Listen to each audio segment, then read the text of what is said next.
In this video, we show how to replace an E3 drive blank in a PowerEdge M7725. Before working inside your system, read through and follow the safety guidelines to protect your system from potential damage and ensure your personal safety. For more information or support about the PowerEdge M7725, visit dell.com support. To remove the E3 drive blank, push the release button and slide the drive blank out of the drive slot.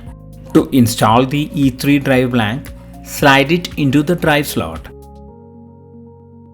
until the release button clicks into place. For more information about safety guidelines, see the service manual at dell.com support.